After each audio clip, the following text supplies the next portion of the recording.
Hello students, welcome back. आज हम हमारे चैप्टर को कंटिन्यू करने वाले हैं और मेल रिप्रोडक्टिव सिस्टम का आखिरी टॉपिक पढ़ने वाले हैं, हार्मोनल रेगुलेशन या फीडबैक मैकेनिज्म। इसके लिए मैंने यहाँ पर डायग्राम बनाया है हाइपोथैलेमस और पिट्यूटरी ग्लैंड का।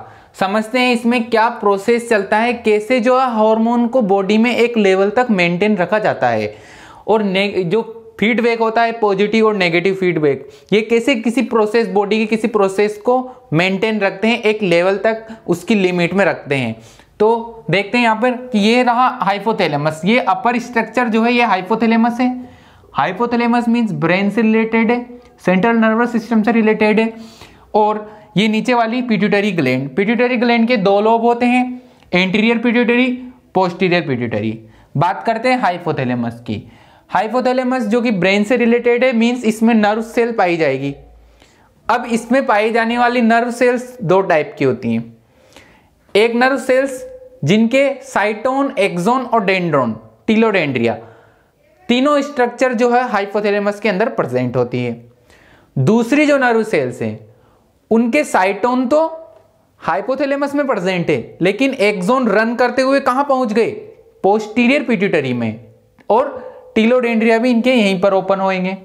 मतलब इससे सीक्रेट होने वाले हार्मोन दो टाइप के होंगे। एक तो ऐसे हार्मोन जो सिंथेसाइज भी हाइपोथैलेमस में हो रहे हैं और रिलीज भी हाइपोथैलेमस में होंगे। क्यों?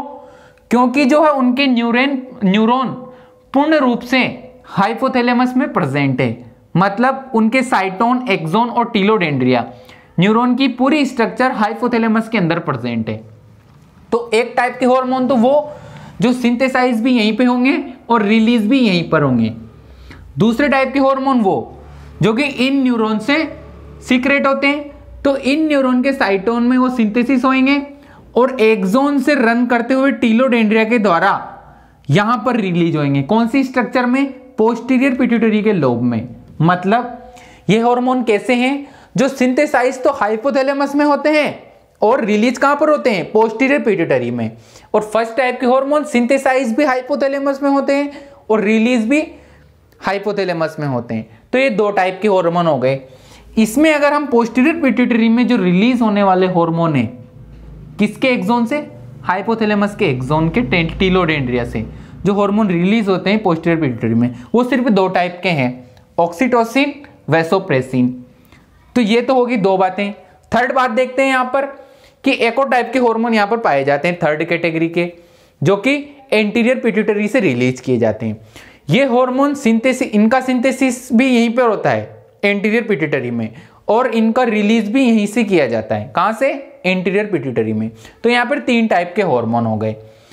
जो हार्मोन फर्स्ट टाइप के हैं जिनका कि सिंथेसिस हाइपोथैलेमस में हो रहा है और रिलीज भी वहीं से किए जा रहे हैं, वो रिलीज होकर कहां आ जाते हैं? इनके एक्सोन से होते हुए टीलोडेंड्रिया पर आ जाते हैं। और जैसे ही उन्हें नर्व इंपल्स स्टिमुलेट करती हैं वो रिलीज हो जाते हैं और रिलीज होकर वो एक पोर्टल वेन के थ्रू एंटीरियर पिट्यूटरी के लोब में आ जाते हैं और यहां पर प्रेजेंट सेल्स को स्टिमुलेट करते हैं फर्दर हार्मोन रिलीज करने के लिए। तो ये जो हार्मोन है ये एंटीरियर पिट्यूटरी पे वर्क करने वाले हार्मोन है। मतलब इनको रिलीजिंग हार्मोन बोल सकते हैं, जो कि गोनेडोट्रोपिक सेल पर वर्क करते हैं। यहां पर जो सेल्स प्रेजेंट हैं वो बहुत सारी प्रकार की सेल्स हैं, लेकिन हम जो हमारा चैप्टर है मेल रिप्रोडक्टिव सिस्टम जो टॉपिक पढ़ रहे हैं, तो हम सिर्फ गोनेडोट्रोप सेल्स पर बात करने वाले हैं। तो यहां पर GnRH रिलीज होएगा इन सेल से, जो कि सिंथेसाइज भी यहीं पे हो रहा है और रिलीज भी यहीं पर होगा। ये हार्मोन इनके टीलोडेंड्रिया से रिलीज होएगा। जैसे इनको नर्व इंपल्स स्टिमुलेट करेंगे तो टीलोडेंड्रिया से रिलीज होकर पोर्टल वेन के थ्रू एंटीरियर पिट्यूटरी के लोब में आ जाएगा और यहां पर प्रेजेंट सेल्स कौन सी? गोनेडोट्रोप सेल्स, इनको स्टिमुलेट करेगा। इनको ही क्यों करेगा? क्योंकि जो GnRH के रिसेप्टर हैं वो गोनेडोट्रोप सेल्स पर लगे हुए हैं और वो इन्हीं को आइडेंटिफाई करेगा और गोनेडोट्रोप सेल्स को स्टिमुलेट करेगा, उनको FSH रिलीज करने के लिए या LH रिलीज करने के लिए। अब बात आती है कि FSH और LH दो टाइप के हार्मोन हैं, तो किसको रिलीज करेगा? तो GnRH जो है वह दो टाइप के होते हैं, FSH-RH और LH-RH। तो जिसके रेस्पॉन्स में GnRH रिलीज होएगा अगर FSH RH रिलीज हुआ तो हार्मोन FSH रिलीज होएगा, और अगर RH LH रिलीज हुआ तो हार्मोन LH रिलीज होएगा। तो GnRH जो है वो अंडरस्टूड रहता है, अगर GnRH रिलीज हुआ तो अगर FSH के रेस्पॉन्स में अगर वो रिलीज हुआ तो FSH रिलीज होएगा, LH के रेस्पॉन्स में अगर वो रिलीज हुआ तो LH रिलीज होएगा। ठीक है, तो अब GnRH के इन्फ्लुएंस में जैसे ही GnRH इंटीरियर पिट्यूटरी पे पहुंचेगा, इसके इन्फ्लुएंस में गोनेडोट्रोप सेल्स जो है एक्टिव हो जाएगी और वो हार्मोन का रिलीज कर देगी। कौन से? FSH और LH, फॉलिकल स्टिमुलेटिंग हार्मोन और ल्यूटिनाइजिंग हार्मोन। ये दोनों जो है किस पे वर्क करेंगे? सर्टोली सेल और लीडिंग सेल्स पर। तो हम समझते हैं यहां पर कैसे वर्क करेंगे और कैसे जो है फीडबैक मैकेनिज्म वर्क करता है। तो हाइपोथैलेमस से रिलीज हुए hormone GnRH, gonadotropin releasing hormone, gonadotropin releasing hormone, ये रिलीज हुए। इन्होंने किस पे वर्क किया? एंटीरियर पिट्यूटरी पे। मतलब ये GnRH हार्मोन यहां पर आए एंटीरियर पिट्यूटरी में, और एंटीरियर पिट्यूटरी में प्रेजेंट गोनेडोट्रोप सेल पर ये वर्क करते हैं, इनको स्टिमुलेट करते हैं। माना कि ये हार्मोन GnRH कौन सा था? LHRH। तो ये गोनेडोट्रोप सेल से LH का सिक्रेशन करवाएगा, और जैसे ही LH सिक्रेट होएगा, ये LH किस पे वर्क करेगा? लीडिंग सेल्स पर। और लीडिंग सेल्स पे वर्क करेगा मींस ये लीडिंग सेल से कौन सा हार्मोन सिक्रेट करवाएगा? टेस्टोस्टेरोन। जब टेस्टोस्टेरोन रिलीज होएगा तो ये टेस्टोस्टेरोन वहां पर कहां पर रिलीज होएगा? टेस्टिस के अंदर। कौन सी सेल से? लीडिंग सेल से। क्या वर्क करेगा? जैसे ही टेस्टोस्टेरोन रिलीज होएगा, यह पहुंच जाएगा सेमनीफेरस ट्यूब्यूल्स के अंदर, और वहां पर प्रेजेंट स्पर्मेटोगोनिया को स्टिमुलेट कर देगा स्पर्मेटोजेनेसिस की प्रोसेस के लिए, या बोल सकते हैं गैमेटोजेनेसिस की प्रोसेस के लिए। तो वहां पर स्पर्म का निर्माण शुरू हो जाएगा। तो टेस्टोस्टेरोन ने क्या किया? स्पर्मेटोजेनेसिस की प्रोसेस को स्टिमुलेट किया, तो वहां पर स्पर्म का निर्माण हो जाएगा, और बॉडी में टेस्टोस्टेरोन की मात्रा क्यों बढ़ेगी? क्योंकि LH ने लीडिंग सेल्स पे वर्क किया है। अब अगर ये LH वर्क करता रहेगा, लीडिंग सेल्स से टेस्टोस्टेरोन रिलीज होता रहेगा, तो ब्लड में इसकी क्वांटिटी इंक्रीज होती रहेगी और एक लिमिट तक पहुंच जाएगा ये हार्मोन। उसके बाद जब ये ब्लड से होता हुआ ये हार्मोन हाइपोथैलेमस पे पहुंचेगा, तो यहां पर इसको आइडेंटिफाई कर लिया जाएगा। कैसे? कि ब्लड में टेस्टोस्टेरोन की जो क्वांटिटी है वो ज्यादा हो चुकी है। तो आइडेंटिफाई करने के लिए यहां पर इसके पास रिसेप्टर लगे रहेंगे, वो रिसेप्टर इस हार्मोन को आइडेंटिफाई कर लेंगे, और ये जो प्रोसेस है इसको सप्रेस कर दिया जाएगा। मतलब यहां पर GnRH का जो है सिक्रेशन कम हो जाएगा। तो इसका मतलब क्या हुआ कि जो टेस्टोस्टेरोन का लेवल बढ़ रहा था वो फीडबैक कहां पर देगा? हाइपोथैलेमस पर और एंटीरियर पिट्यूटरी पर। जैसे ही ब्लड में टेस्टोस्टेरोन की मात्रा बढ़ेगी और एक लिमिट तक पहुंचने के बाद टेस्टोस्टेरोन जब ब्लड में मिक्स है, और ये ब्लड जब हाइपोथैलेमस और एंटीरियर पिट्यूटरी से होकर निकलेगा, तो यहां पर इस टेस्टोस्टेरोन की हाई क्वांटिटी को आइडेंटिफाई कर लिया जाएगा।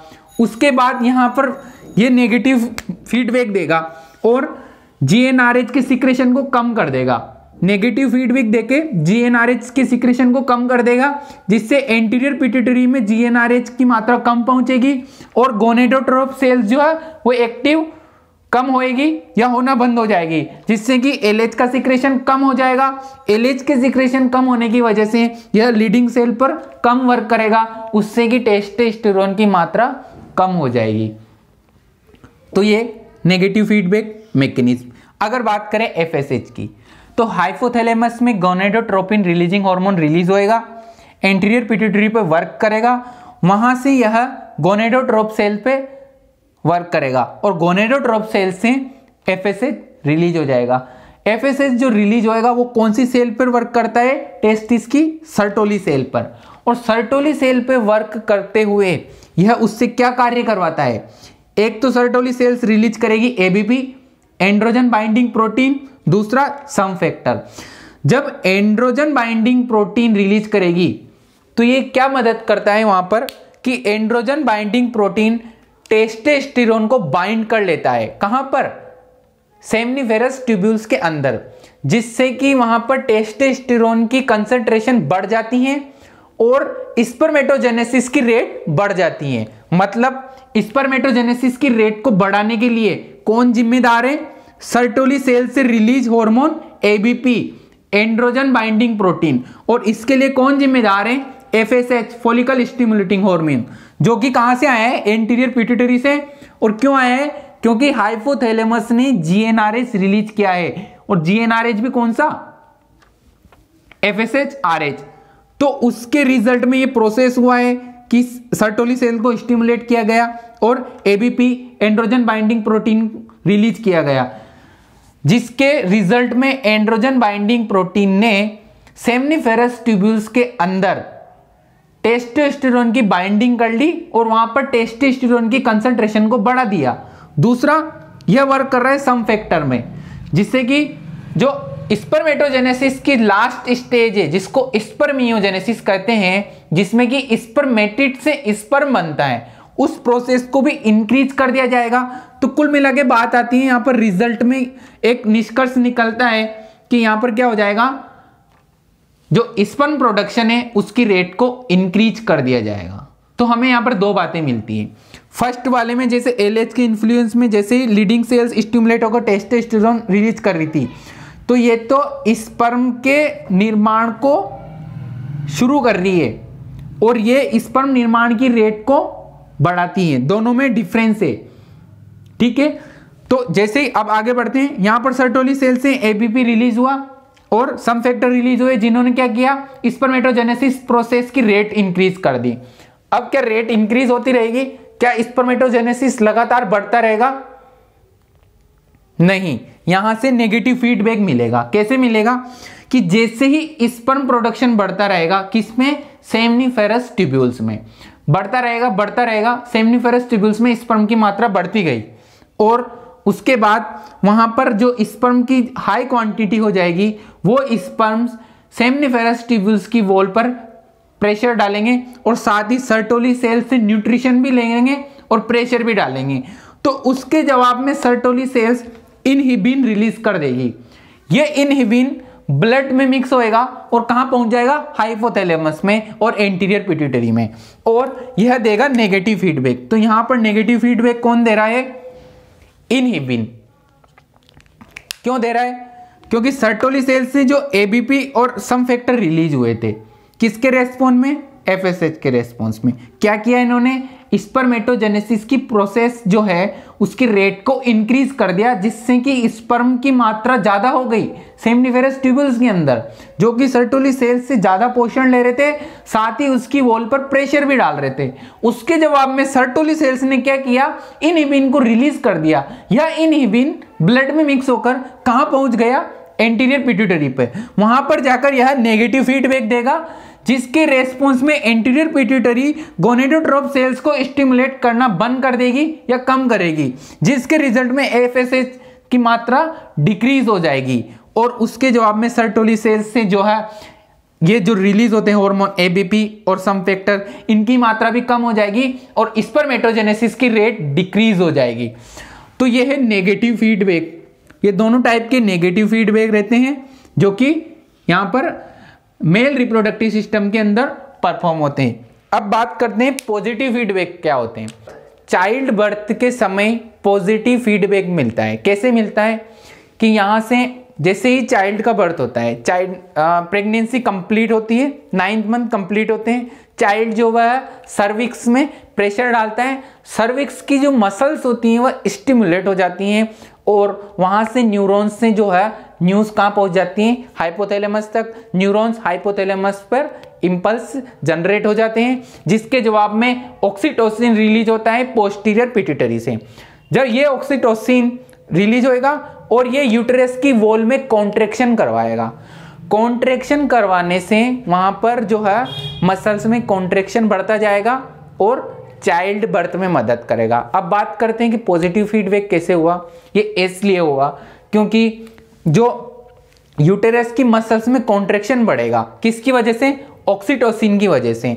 तो कॉन्ट्रैक्शन बढ़ने से वहां की न्यूरॉन्स हाइपोथैलेमस को या पोस्टीरियर पिट्यूटरी को और पॉजिटिव फीडबैक देगी। कैसे कि और कॉन्ट्रैक्शन करवाने के लिए वहां पर ऑक्सीटोसिन की मात्रा बढ़ती जाएगी। मतलब जैसे यूटेरस में जो है कॉन्ट्रैक्शन बढ़ता जा रहा है और वहां से रेस्पॉन्स भी पॉजिटिव जा रहे हैं।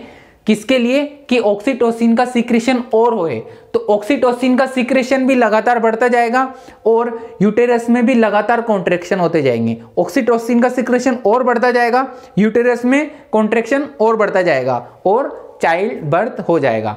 तो ये जो प्रोसेस रहता है पॉजिटिव फीडबैक, ये टेम्पररी प्रोसेस है, जबकि जो नेगेटिव फीडबैक है वो रेगुलर प्रोसेस है। क्यों? क्योंकि जो टेस्टोस्टेरोन बॉडी में सीक्रेट हो रहा है वो लगातार ब्लड में बना हुआ रहता है, उसकी क्वांटिटी वो मेंटेन रहता है, ये एक रेगुलेटरी हार्मोन है। जबकि जो ऑक्सीटोसिन है वो एक टेम्पररी हार्मोन है, वो सिर्फ चाइल्ड बर्थ के टाइम पे यूज होता है, अदरवाइज वो यूज नहीं होता है, वो सिर्फ चाइल्ड बर्थ करवाने के लिए रिलीज होता है वहां पर। तो वहां पर ये एक टेम्पररी मैकेनिज्म के लिए जो फीडबैक फॉलो होता है वो होता है पॉजिटिव फीडबैक, और जो रेगुलेटरी फीडबैक होता है वो होता है नेगेटिव फीडबैक। जो भी रेगुलेटरी प्रोसेस होती है उनके लिए नेगेटिव फीडबैक फॉलो होता है। तो यहाँ पर हमारा मेल रिप्रोडक्टिव सिस्टम कंप्लीट हो चुका है, जिसमें कि हमारा लास्ट टॉपिक हार्मोनल रेगुलेशन भी कंप्लीट हो चुका है। अब नेक्स्ट लेक्चर में हम देखेंगे फीमेल रिप्रोडक्टिव सिस्टम।